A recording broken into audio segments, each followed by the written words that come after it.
여러분들이 교재를 보셔도 알지만은 칼 분량이 엄청 많죠. 그죠? 그러니까는 이제 좀 빨리 또 1, 2교시는 조금 천천히 갔으면 조금 빨리 갑니다.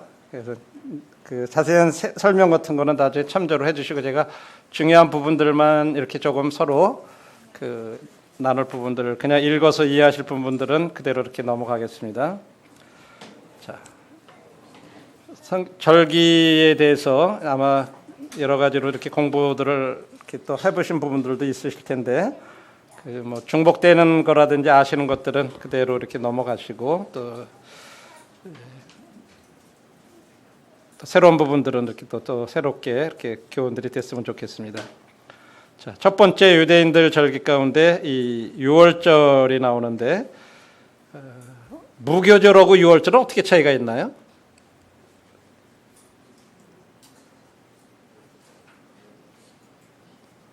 무교절하고 유월절은 어떻게 차이가 있나요?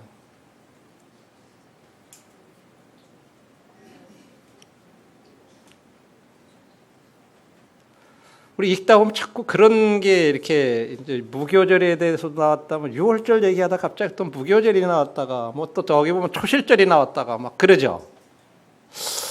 그럼 이게 도대체 어느 절기인지 그다음에 뭐 1년에 세 차례 하나님 앞에 나와라 그러는 것 절기가 막 여러 개 있다 보니까 도대체 이게 언제 나가는 건가 막 그런 부분들도 읽어도 그때는 그런 것 같은데도 한참 지나면 언제 나가라 그랬지? 우리 공부했죠? 우리 교사님들이니까 한번 제가 테스트를 한번 해봐야 되겠네요. 자, 3번 나오는데 언제 나오죠? 예? 6월절? 예? 나팔절? 77절? 오순절? 나팔절? 예? 속죄일? 이게 벌써 1차 했다 배웠나요? 그래서 그 도표를 갖다가 나눠드리면서 그 도표를 기억해야 혼돈이 안 된다. 그런 말씀 드려서, 그죠? 자, 제가 답 안 드리겠습니다. 자, 첫 번째가 유월절을 지키라고 하나님께서 말씀을 하셨어요. 출애굽기 23장에 보면. 자, 근데 유월절은 그들이 유대인들이 따질 때는 첫 번째 달 15일부터 21일까지 오늘날 달력으로 따지면 3월, 4월에 거쳐 그러니까 한 3월이나 4월, 3월 중순부터 4월 중순 정도에 해당되는 그런 기간이에요. 원래 이 6월절은 패스오버다 그래가지고 이렇게 뭔가를 넘어간다고 하는 거기로부터 나오는 그런 단어예요. 이제 히브리어의 페사크라고 하는 그런 이 단어에서 그래 유대인이 지켜야 될 3가지 절기 여기 나오죠. 6월절과 7절절과 초막절 중에서 최초의 첫 번째 절기인데 그 아비브월에 지켜라라고 이렇게 얘기했어요.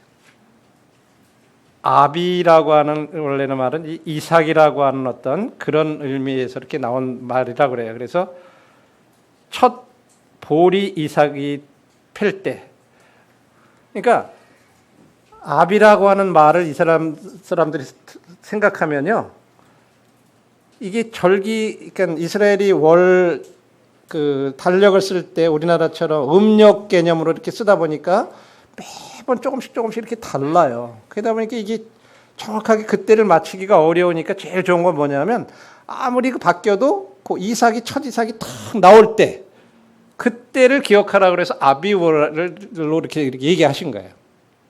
그러면 뭐 달력이 조금 이렇게 날짜가 바뀌는 것 같아도 그거 상관없어. 그때 이삭이 딱 나오면 이때가 바로 유월절을 지킬 때예요. 그거를 여러분들이 이렇게 염두에 이렇게 그 아비브월이라고 하는 걸 얘기할 때 그들은 그 하나님께서 잊지 않도록 그때 그렇게 지키도록 이렇게 말씀을 하셨고 이스라엘 백성들이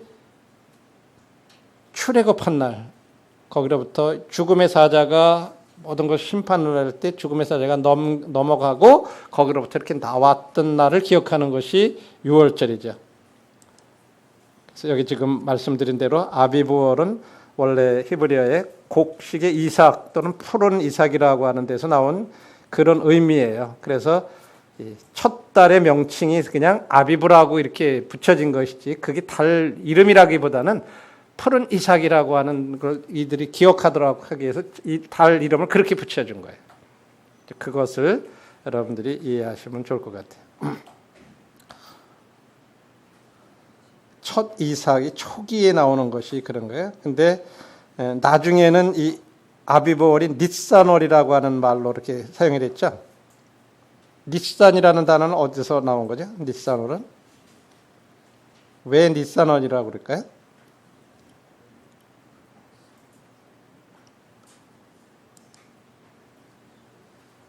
여러분들이 바벨론 달력에 대해서 이렇게 배우셨죠?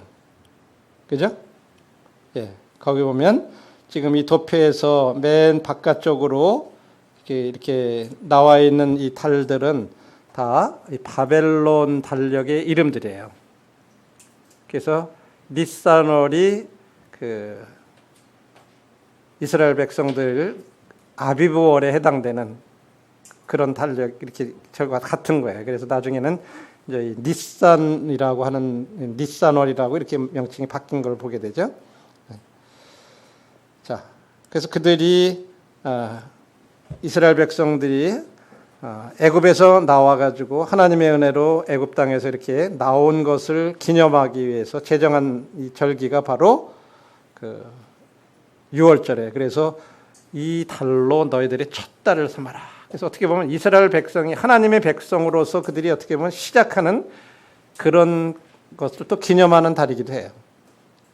자, 종으로 돼 있다가 이제부터는 하나님 백성으로도 시작하는 그런 날로다가 이 출애굽을 기념하는 그런 절기가 바로 이 유월절 뭐 잘 아는 거죠. 그날 그들이 그 어린 양을 이렇게 잡아서 문서주에 받아가지고 이렇게 해서 넘어가는 그런 내용들 아마 이런 거 부분들은 좀 아시는 내용들 그냥 넘어가고요. 그래서 이런 식으로 그 문 좌우 인방에 이렇게 그 피를 발라 저 문설주 진문 좌우 설주와 인방에 이렇게 바르면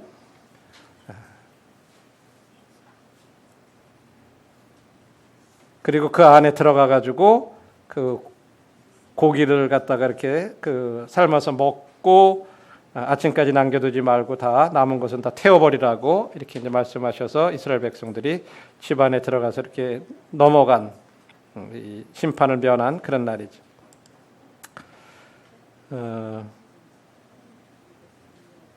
유월절이 그 제정된 내용이 이제 출애굽기 12장에서 이제 처음 그렇게 제정이 됐고 그런 부분들을 이스라엘 백성들은 사실 계속 지키지를 못했어요. 성경에 읽어보면 이렇게 중요한 절기인데도 불구하고 여러분들이 읽어다 보면 어느 왕 때까지 일정 기간 동안 보면 거의 유월절들을 막 지키질 못해요.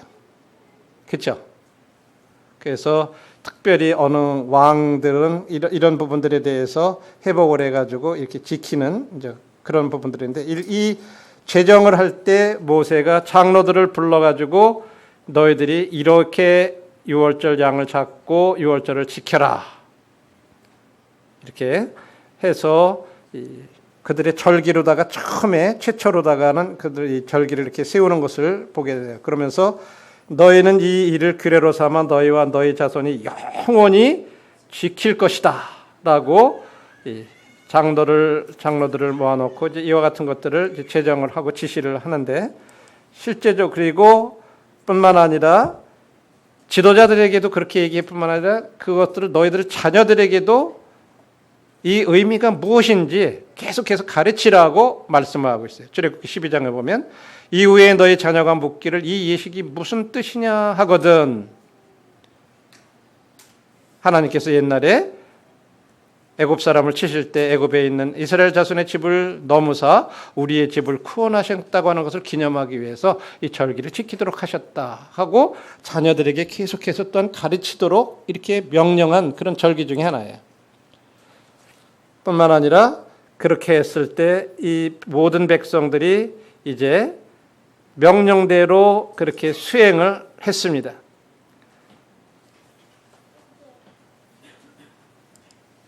그리고 그것을 대대로 이스라엘 백성들이 지킬 그런 하나의 절기로다가 이렇게 말씀을 하셔서 이 지금 여기 나와 있는 그림은 성전 시대의 이 제단 북쪽에서 양을 잡는 6월절 양을 잡는 그런 모습이에요.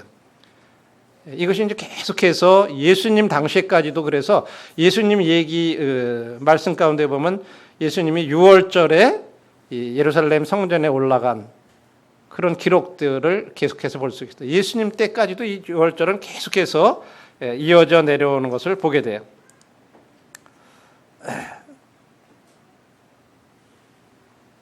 그래서 여기 지금 양들을 이렇게 죽여서 제사장들이 그 피를 받아서 여기 지금 보면 쭉 보면 사람들이 양들을 이렇게 와가지고 그 죽인 양들의 피를 제사장들에게 이렇게 넘겨주는 것을 보게 되죠, 그렇죠? 예.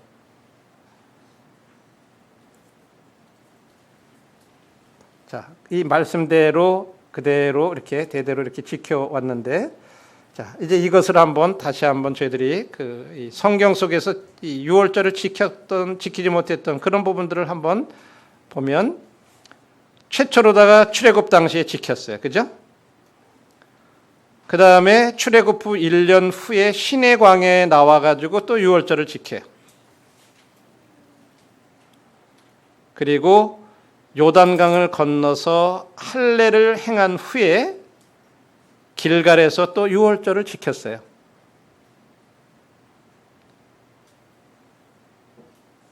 그 다음에 이제 이 가나안 땅에 들어가가지고 왕정 시대가 됐는데 히스기야 때에 6월절을 지키라고 명하고 이때 여러분들이 아시는 이 제때에 정한 절기에 첫 번째 달 14일 날 지켜야 되는데 그때 부정하게 되거나 여행을 가가지고 지키지 못한 사람들은 그러면 어떻게 되겠느냐?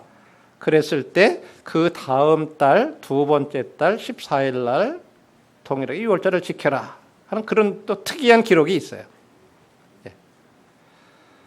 그리고 유다의 거의 마지막 때 이르렀을 때 요시야 왕 때 또 그들의 영적인 부흥이 이렇게 왔었는데 그때 이 예루살렘에서 이 6월절을 또 이렇게 지켰다고 하는 그런 기록들이 나와요. 그러니까 이스라엘 백성들이 영적으로다가 타락하고 이럴 때 보면요, 이 6월절 절기를 지키지를 못해요. 그러다가 어떤 영적으로 부흥이 일어났을 때 이런 절기들을 다시 지키는 것들을 볼 수가 있어요.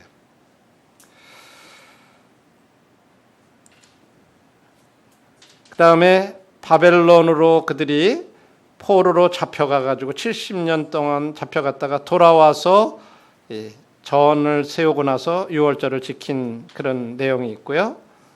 예수님이 어렸을 때에도 6월절 때 부모님들과 함께 성전에 올라갔던 그런 기록이 있고, 그다음에 예수님이 공생애 동안에 또 6월절 때 이렇게 올라갔던 서너 차례 올라간 그런 기록들이 남아 있습니다.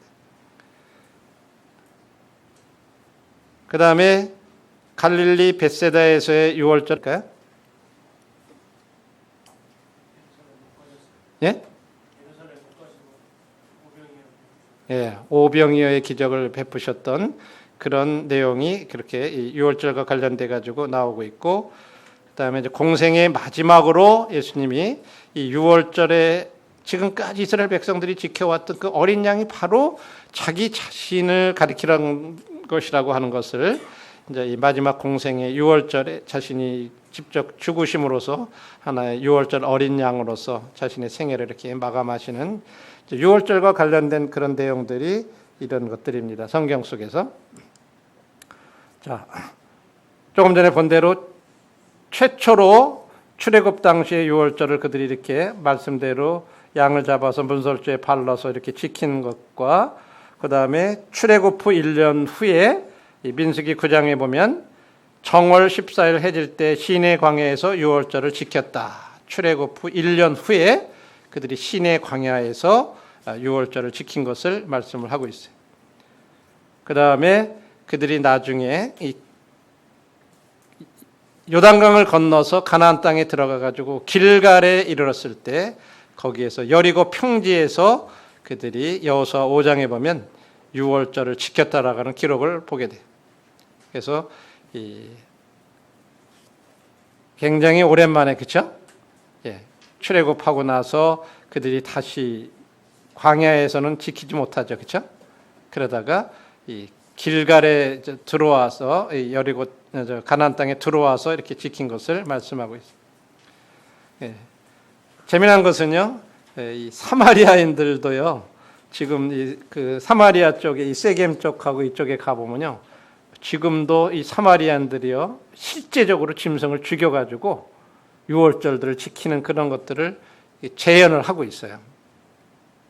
근데 이제 동물 단체들과 이런 데서 막 그 동물 학대하는 거다 막 이래가지고 막 반대하고 막 이제 그런 일들이 있는데 거기 가면 지금도 그런 재단 이렇게 만들어 놓고 한 그런 흔적들이 이렇게 그 1년에 한 번인가 아마 그런 것을 이렇게 그대로 이렇게 한다고 그래요. 유대인들, 사마리아인들이. 예.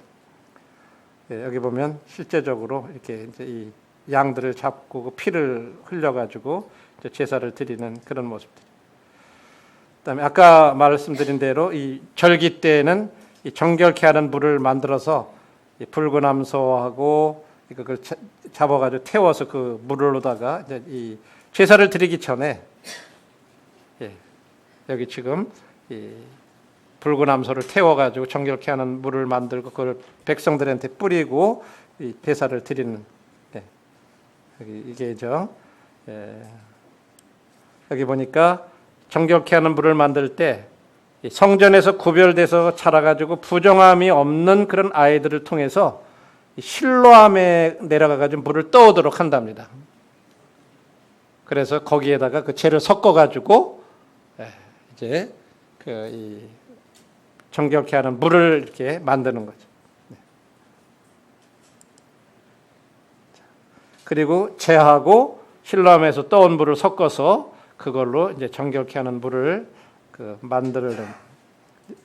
구약 성경에는 민수기에 보면은 이 민수기 9장에 유일하게 다른 성경에 나와 있지 않고 이 붉은 암송아지에 관한 기록이 딱 한 군데 이렇게 나와요. 그래서 그걸 통해 가지고 이 정결케 하는 물을 만들어서 사람들을 이 정결케 하는 의식을 할 때 그 채를 물에 타서 이렇게 뿌리는 그런 것이 나오는데 이런 예식이 이제 예수님 정결케 하는 예식이 이제 계속해서 이어져서 절기 때 나오죠. 그래서 아까 우리가 본 대로 그 가족들 단위로다가 이렇게 와가지고 정결케 하는 그런 예식을 그 절기 전에 이렇게 하는 것을 보게 되고 그리고 나서 이제 수요일이 되면 이날을 침묵의 날이라 이렇게 가지고 성경에는 사실 이런 기록이 나와 있지는 않는데 이제 유대인들의 지금 전통에 따르면 지금 수요일 날 무슨 일을 했는지 성경에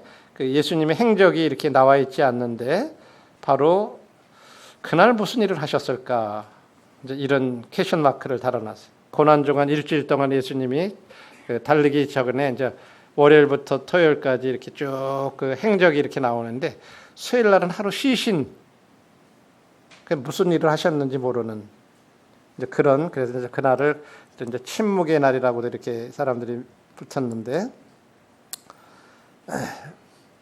6월절을 지키기 위해서 6월절 전날은요 그들은 대청소를 하는 날이에요.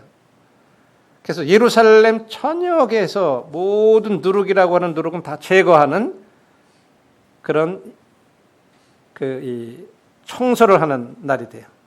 그런데 2개의 진설병을 갖다가 이렇게 놓아두고 시간이 지나서 1개를 치우고 그다음에 2개를 다 이렇게 치우고 나면 그 누룩이 완전히 제거되었다 하는 것을 이제 의미하는 그런 예식을 여기 지금 이 제사장이 보면 지금 진설병 2개를 이렇게 놨다나 게다가 이제 시간이 지나면 이제 어느 정도 사람들이 청소가 됐다 그러면 한 개를 치워요.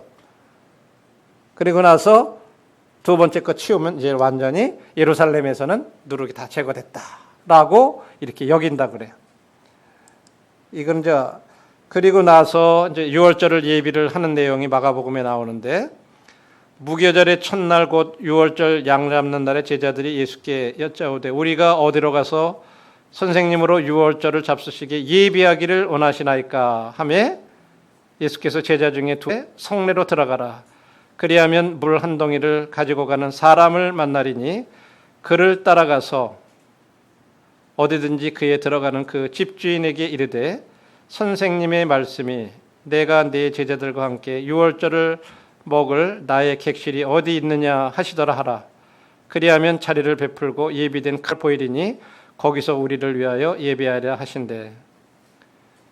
주님께서 이 유월절을 지키시기 때 이제 마지막 시간에 제자들이 어디에서 우리가 유월절을 이렇게 준비할까요? 그렇게 했을 때 지금 어디 한 장소를 큰 다락방을 이렇게 그 예비된 다락방을 보일 거다. 거기서 준비를 해라. 물론 마가의 다락방이라고도 이렇게 얘기를 그 사람들이 해요. 근데 그곳에서 일단 유월절을 이렇게 예배했던 준비했던 것을 이렇게 말씀하고 있죠. 그래서 실제적으로 유월절을 준비할 때 보면 그들이 부정함을 없애기 위해요. 거리를 갖다가 계속 수시로 청소를 하는 거예요. 유월절 지키기 전에 예비하기 위해서 계속 부정한 것을 없애기 위해서 이렇게 그 거리를 청소를 하고 그 다음에 아까 보신 대로 그릇들 있잖아요. 정결탕에 그릇을 씻는 정결탕에 가가지고 그릇을 씻고 흙그릇 같은 경우는 흙으로 만든 그릇은 깨버리는 거예요. 그걸 닦아지지 않고 거기에 베이잖아요. 이제 흙으로 만든 그릇들은 깨버려요. 아예 사용을 안 하는 거죠. 그 대신에 돌그릇과 금속 그릇들은 이제 씻어가지고 사용을 하고 그리고 그때 또 이 성전세를 이렇게 이제 이 성전에 보면 이제 그 여러분들이 보면 그 베드로한테 그 사람들이 성전세 내라고 그러니까는 가가지고 고기 이렇게 닦아가지고 이렇게 갖다 대라 하는 그런 말들이 있죠, 그죠? 그래서 이 성전에 들어갈 때 그들이 그 반세겔인가요? 이런 성전세들을 이렇게 이제 거둬드리고요. 유월절 때도 그 다음에 특별히 우리들은 조금 전에 읽은 내용 중에 예수님이 어디에서 예비하면 좋을까요? 그랬을 때 물동이를 지고 가는 사람을 따라가라 그래요. 여자들이 하는 일이 맷돌 가는 거, 물 떠나려는 거, 또 하나 뭐라 그랬죠? 텐트 칠 때 말뚝 박는 거, 그것들 하는데 근데 여기서 주님이 물동이를 지고 가는 여자라고 하는 영어 성경에는요 그 사람이 맨으로 나와요. 우먼이 아니라 남자로 이렇게 표현이 돼요. 그러니까 그 많은 사람들이 만일에 여자들이 막 물을 날른다 그러면 그 누가 어떤 여자를 따라가겠어요, 그렇죠? 근데 주님이 말씀하신 거는 남자를 따라가라고 이렇게 얘기해요. 그래서 그곳에 가서 준비하라 그래요. 그리고 그만한 물을 떠올 수 있는 하인을 둔 그런 집은 이 제자들하고 예수님이 들어가서 아마 유월절을 지키기에 아마 충분히 그렇게 충분한 그 공간이 있은 그런 집이었을 거예요, 그죠? 그래서 이제 그곳에 가서 이제 예월절을 이렇게 예비했다고 말씀하고 있고, 그 다음에 예루살렘에 사는 사람들은 거기를 지키러 오는 사람들이 이렇게 많이 그 당시에 많은 사람들이 이렇게 오니까 어떻게 돼요? 거기에 여기에 아직까지 우리가 머물 수 있는 방이 있습니다 하는 그런 표시로다가 천을 여기 지금 보면은 집문 앞에 보면 대문 앞에 이렇게 걸어놨잖아요, 그죠? 이렇게 해서 거기 들어와서 사용하는 사람들은 방을 사용하는 사람들은 비용을 받지 않고 그대로 머물도록. 그 대신에 머무는 사람들은 답례로요, 양의 가죽과 의식에 사용했던 그 그릇을 갖다가 선물로 이렇게 주고 간다고 그래요. 예. 이렇게 해서 거기 온 사람들이 이 유월절을 지킬 수 있도록. 근데 이제 옛날에는요, 어떻게 또 했을까요? 예루살렘이 꽉 다 찼어요. 또 유월절 말고 예를 들어서 장막절 같은 데는 어떻게 해요? 초막절 같은 데는 다들요, 밖에다가 나뭇가지 같은 걸 가지고 이렇게 텐트처럼 하고 그 밑에서 거해했단 말이에요. 그래서 집에 있는 사람들은 베란다에다가 그런 식으로 이렇게 만들어 놓고 베란다에서 머물고, 또 어떤 사람들은 예루살렘 거리에도 해놓고, 그래도 꽉 차면은 어떻게 돼요? 성 밖에 감난산 쪽 있죠. 그런데 와가지고 또 그 주변에 그렇게 하면서 이제 초막절 같은 걸 지키는 거예요. 그런데 생각해 보세요. 그 많은 사람들이 일주일 동안 그걸 지키려고 거기 왔을 때 막 서로 싸우고 뭐 좋은 자리 차지하려고 막 만일에 그러면 어떻게 되겠어요? 여기 이스라엘은요, 나그네들을 대접하고 그런 게 문화잖아요. 그러니까 이렇게 지금 6월절 지킬 때도 자기네들 방이 있으면 사실 외부인이 모르는 사람들이 와가지고 그렇게 산다는 게 쉽지가 않잖아요. 먼저 친척들, 물론 오면은 친척들 아는 사람들 머물 거고, 그래도 방이 남거나 그러면 저런 식으로 천을 걸어놓고 와서들 같이 머물게 하는 거예요. 그러면서 목적은 뭐예요? 하나님 앞에 절기를 지킬 수 있도록 하는데 협력하는 거예요. 그러니까 텐트를 치고 그럴 때도 감람산 가보셨지만 알지만, 지금은 무덤들이 있어서 그랬지만 그 당시에는 이렇게 계곡을 치고 그러면 텐트 치고 그럴 때 그게 치기가 쉽겠어요? 언덕바지 같은 데니까 조금이라도 평평하고 그런 데는 치기 쉬울 데도 있을 거 아니에요. 누구든지 그런 자리 먼저 차지하려고 그럴 거 아니에요. 그런데 그들이 싸우지 않고요, 그들이 거기서 서로 양보해가면서 텐트를 치고 이렇게 거하는 모습이 너무 아름답게 보인 거예요. 그래서 133편이 배경이 그런 거예요. 사실은 성전에 올라가는 노래 중에 하나가 그렇게 하면서 뭐라 그래요? 형제가 연합하여 동거함이 어찌 그리 선하고 아름다운 거. 서로 그 자리를 양보하면서 쫙 치고서 모습이 너무너무 보기 좋은 거예요. 그게 형제가 연합하여 동거한다고 하는 그런 모습으로다가 그렇게 표현한 거죠. 얼마나 이런 배경들이 절기하고 다 관련돼 있어요. 그래서 이 6월절에는 들어와서 이렇게 그 다음에 이제 실제적으로 이제 6월절이 됐을 때 이렇게 준비를 하고 6월절이 되면 양을 잡는 거죠. 그래요? 양을 준비해 가지고 번제단의 북쪽에서 양을 잡아요. 그리고 여기 피는 대접에, 금이나 은 대접에 담아서 제사장에게 가서 전달돼 가지고 제사장들이 제단에 뿌리는 거예요. 짐승은요, 구약 성경에도 보면요, 죄를 지은 사람들이 자기들이 짐승을 죽이는 거예요. 제사장들이 잡는 게 아니에요. 짐승을 죽여서 그 피를 제사장에게 드리면 제사장이 그거를 제단에 가서 뿌려주는 거예요. 왜 그렇게 하셨을까? 짐승을 죽이면서 사람들이 생각하는 거죠. 아, 이 내 죄 때문에 이 짐승이 이렇게 죽어야 되는 거구나. 하나님께서는 그런 걸 끊임없이 사실은 교육하기 원하시는 거예요. 근데 사람들은 또 그리고 나서 또 돌아와서 또 잘못하잖아요. 그런데 그것을 끌고 가면서 가서 잡으면서 그런 걸 생각하는 거죠.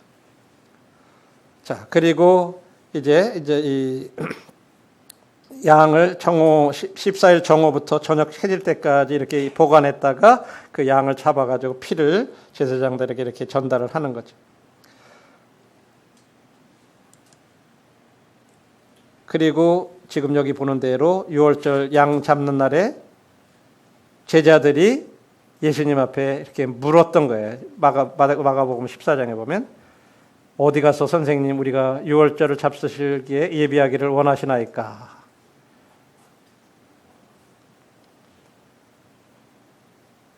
지금 예수님의 마음하고 제자들의 마음하고는 전혀 아마 달랐을 거라고 생각해요. 지금 양을 잡는 날, 이제 예수님은 유월절 때 예수님도 양이 죽는 것처럼 예수님도 십자가에서 지금 달리실 것을 마음 가운데 지금 염두에 두고 있지만 제자들은 그걸 못 읽잖아요. 주님은 그걸 생각하신. 이런 걸 한번 이제 염두에 두면서 지금 이 진행되는 것을 한번 보세요. 헤롯 아그리빠 왕 때는요, 여기에서 보니까 17만 마리의 양을 잡았다라는 기록이 있다 그래요, 역사적으로. 17만 마리를 한번 생각해 보세요. 양이 진짜 여기서 이렇게 많아. 여기 지금 자기들이 다 양 이렇게 가져와서 지금 잡은 피를 흘려서 제사장들에게 이렇게 인계하는 것을 보게 되죠, 그죠? 예. 우리가 생각하는 거하고 좀 많이 다른 것 같아. 그리고 그들이 유월절 양을 잡는 동안에는 한쪽에 이렇게 찬양단이 있어가지고 계속 찬양을 하고,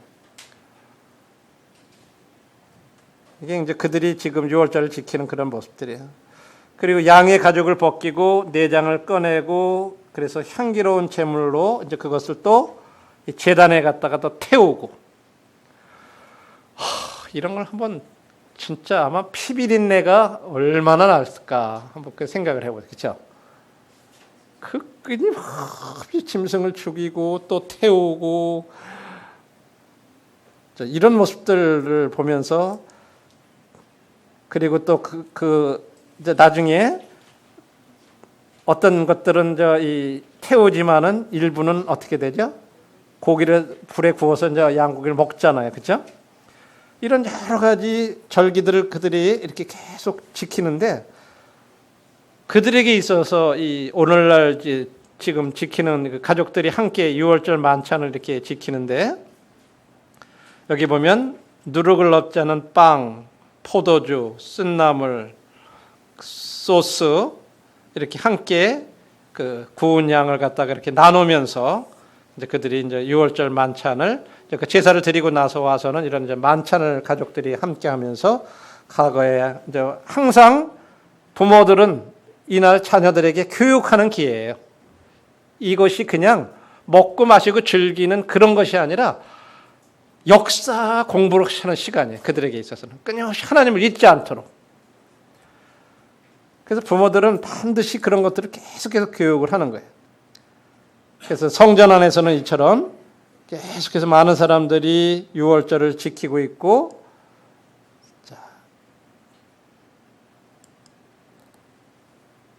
그런데 거기에 이제 주님께서 이제 점점 다가오시죠. 죽음이 다가왔을 때 유다가 이제 배반해서 파는 이제 그런 것이 나오죠. 근데 주님은 사실은 이런 것을 다 이해를 하시면서 지금 유다가 하는 거라든지 이런 것을 통해서 자기가 어떻게 해서 돌아가실 걸 다 염두에 두고 있지만, 제자들은 전혀 모르는 상황에서 사실 이 유월절은 계속 진행되는 거예요.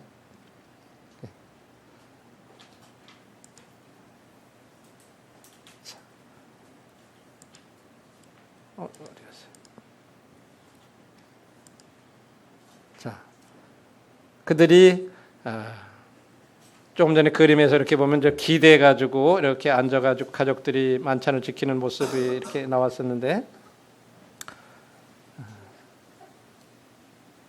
원래 여기 앉다라고 하는 이 표현은 기대다, 의지하다라고 하는 이 그런 단어예요, 말이에요.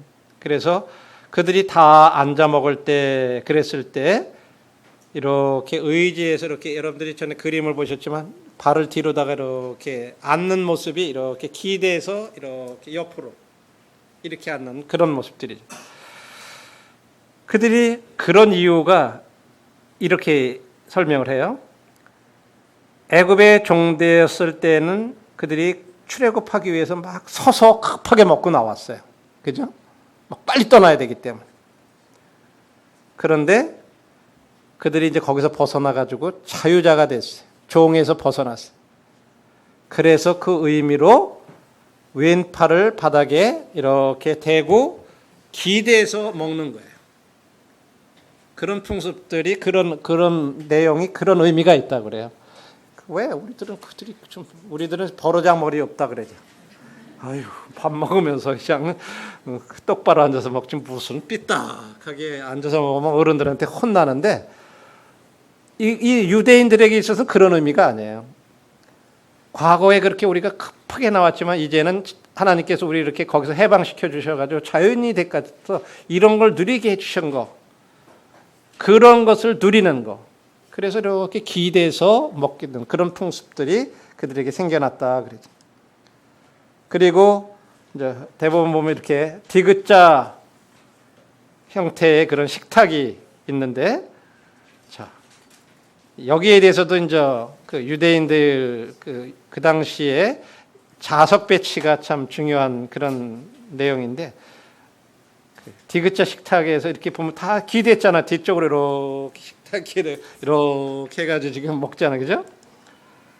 자, 지금 근데 예수님께서 거기서 여기에 지금 떡 그릇에 나와 함께 손에 그릇에 손을 넣는 자가 나를 팔 자다라고 주님이 얘기하셨어요.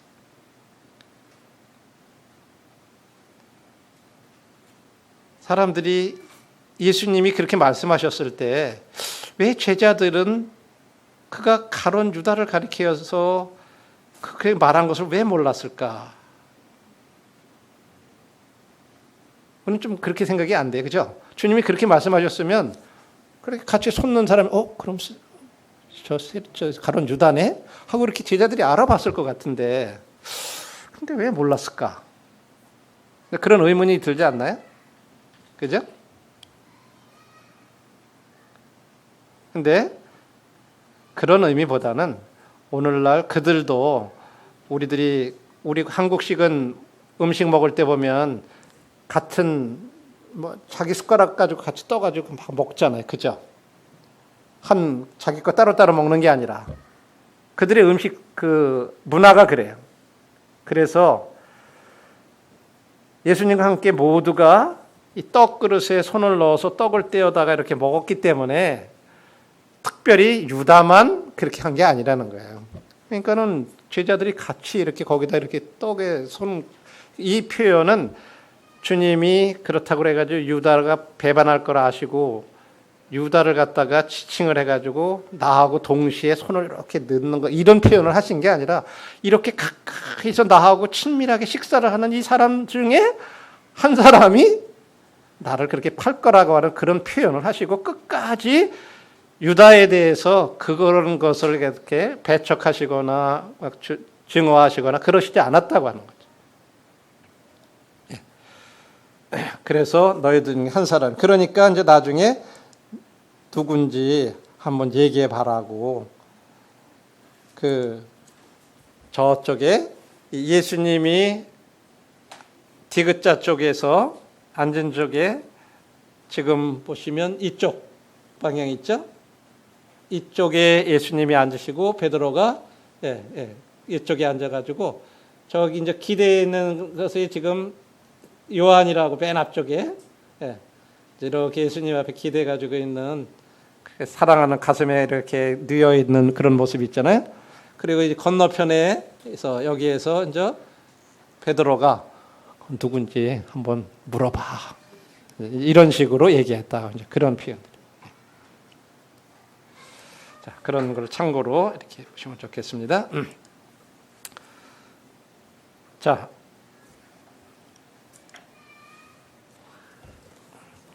그 다음에 이 떡과 포도주, 주님께서 그렇게 하시면서 마지막 만찬을 이렇게 제정하실 때 이제 마지막으로 유월절을 이렇게 나누시면서 이 포도주를 나눠주시면서 이제 내가 포도나무에서 난 것을 너희에게 하나님 나라에서 새 것으로 마시는 데까지는 다시는 마시지 아니하리라, 이렇게 얘기하시면서 만찬을 제정하시는데,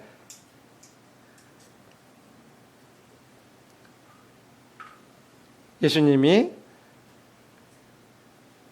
그 만찬을 마치시고 감람산으로 이렇게 가시면서 너희들이 다 나를 부인하고 다 나를 버리고 갈 거다. 그러니까 베드로가 다 버릴지라도 나는 그렇지 않겠다. 그러니까 주님이 너가 타고 오기 전에 2번 울기 전에 3번 나를 부인하겠다 하면서 주님이 이렇게 예언을 하신 거예요. 근데 그 예언대로 이제 실제적으로 그렇게 됐는데, 자, 그들이 6월절 자정이 되면은 지붕으로 올라가 가지고 부르는 찬송이 시편 113편부터 118편을 찬양을 한다고 그래요. 예. 그래서 여러분들이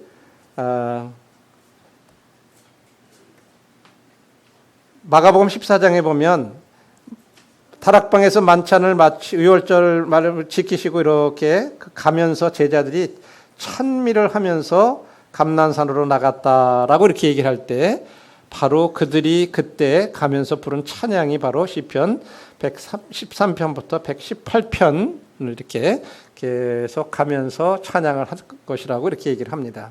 그래서 여러분들이 이 할렐루야 찬양이라고 부르는 이 찬양 중에서 특별히 6월절 자정에 부르는 시편이 시편 113편부터 118편이라고 하는 것을 한번 염두에 두시고 그 내용을 한번 이렇게 한번 보세요.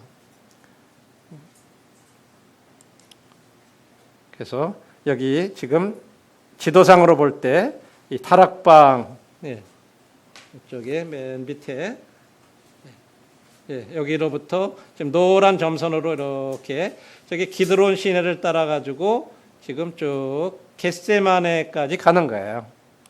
근데 이제 우리 겟세마네 동산 이렇게 하도 노래를 부르다 보니까 겟세마네가 무슨 이렇게 동그란 우리가 생각하는 동산처럼 생각이 되는데 전혀 그런 데가 아니에요. 그냥 감난산 자락 밑에예요. 예. 거기에 제자들이 평소에 그냥 예수님하고 자주 이렇게 가서 모였던 장소예요. 그곳으로 가신 거예요. 그러니까 유다도 저기를 너무 잘 아는 거예요. 그러니까 그 깜깜한 밤중에도 저기를 그냥 기드론 시내를 따라가지고 겟세마네 거기까지 정확하게 딱 온 거죠. 그래서 여러분들이 찬양을 하면서 저렇게 간 그런 부분들 보고 지금 현재 이건 이제 사진으로다가 이렇게 나타낸 건데 실제적으로는 이 밑에 기드론 골짜기 밑쪽으로 이렇게 아까 그 지도가 점선이 저 밑쪽에 해서 저 성 안쪽에서 내려와 가지고 이 기드론 시내를 거쳐 가지고 이 겟세마네로 이렇게 온 거라고 보시면 돼요. 감람산이 저 위쪽 이렇게 보면 감람산 밑쪽에 거의 그죠? 예.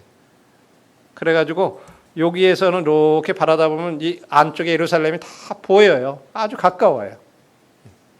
그런 지역들이죠.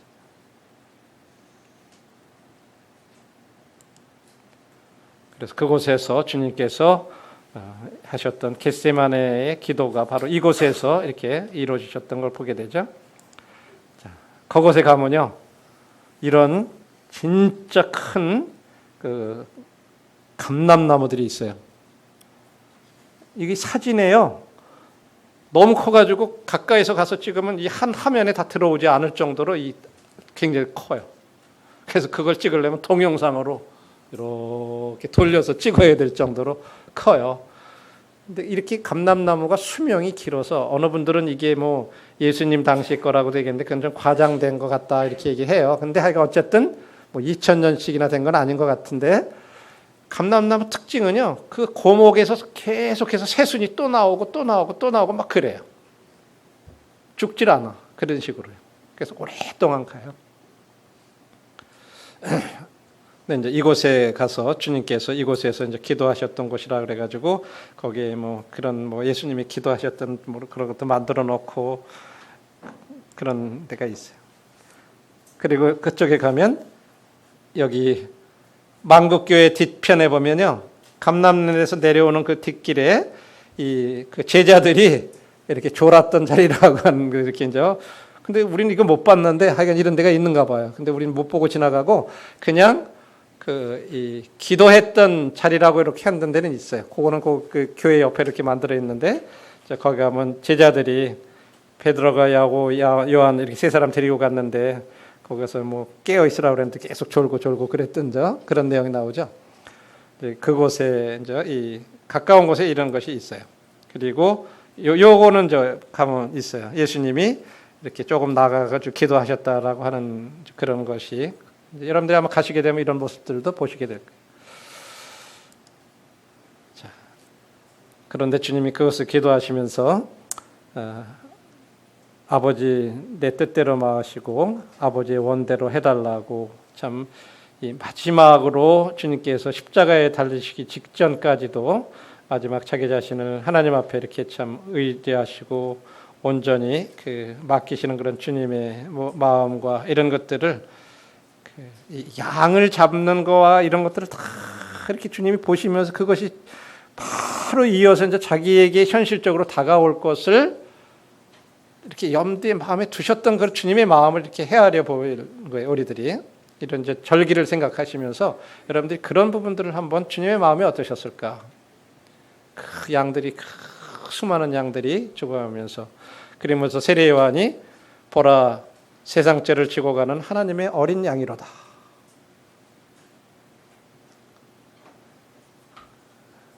그 많은 양들이 계속 죽어갔던 그런 것들, 이 주님이 이제 단번에 죽으심으로 이제 끝을 내시는, 그리고 영원한 속죄를, 이 죄의 문제를 해결하시는 그런 주님의 죽으심, 어린 양으로서의 죽으심을 이 유월절을 통해서 우리가 다시 한번 이렇게 생각해 볼 수 있죠. 그래서 거기 가면, 여기가 이제 이 겟세마네라고 하는 그 장소, 거기 자리에 세우는 것이 이게 만국교회라고 이렇게, 여기에가 이제 저희들이 방문하게 되면 이곳에서 그런 여러 가지 예수님이 겟세마네 동산에서 기도하셨던 거라든지 제자들이 그렇게 부인한 거라든지 이런 부분들을 이곳에 가서 저희들이 이렇게 보게 돼요. 아까 말한 대로 이제 깨어 있으라고 말씀하셨고, 그 안에 들어가면 그 예수님이 기도하셨던 자리라고 이렇게 하셨던 또 이 바위가 이렇게 하나 있어요. 뭐 이렇게 꾸며놓고 이제 가까이 못 가게 했는데, 이게 이제 예배당처럼 꾸며놨어요, 여기 교회 안에. 그래서 가는 분들이 그곳에서 뭐 찬송도 하고 이런 나름대로의 행사들을 했죠.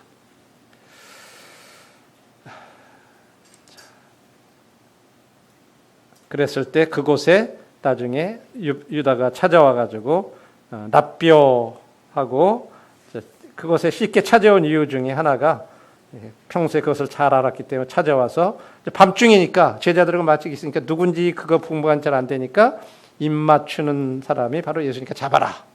이제 이렇게 하면서 예수님을 파는 거죠. 이게 이제 지금 그림에 보니까 유다가 납뼈하고 입을 맞추는데, 여러분 같으면 어떻게 하실 것 같아요? 그냥 낫사백이라 뭐 그냥 우리도 같으면 좀 그럴 것 같지 않아요? 이 못된 선생을 갖다 팔려고 그래 끝까지 와가지고 뭐 입을 맞춰? 입 맞추는 건 사랑한다는 표시잖아요, 그죠? 주님 사랑해요. 속에는 팔고 있는 거죠. 근데도 주님이 그런 거 거절을 안 하시죠, 그죠? 참 그런 게 우리들이 마음 가운데 많은 걸 생각하게 돼요.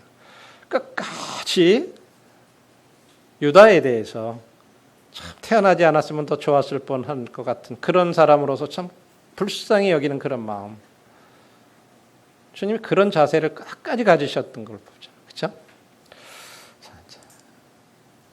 그러면서 주님이 거기서 저항하시지 않고 그런 자기가 어떤 그런 좀 도덕과 같은 그 강도와 같은 취급을 당하시고 그러면서도 전혀 반항하시지 않고 그랬을 때 그것이 성경을 이루게 하기 위해서 그렇게 하셨다라고 말씀합니다. 성경을 예언을 이루게 하기 위해서. 그러나 이는 성경을 이루려 함이라. 순간적으로 주님이 벗어나실 수도 있고 천사들을 불러서 그렇게 할 수도 있지만 끝까지 주님이 그렇게 안 하시고 하신 그런 모습들 이런 걸 보게 되죠. 그래서 거기 가면 베드로 통곡교회가 그 옆에 이렇게 있는데 그 주님이 이렇게 잡혀셔가지고 끌려가는 그런 것들을 이렇게 그 부조로다가 이렇게 양각으로다가 이렇게 떠가지고 나오는 그런 모습들을 이렇게 또 가서 보실 수 있어요.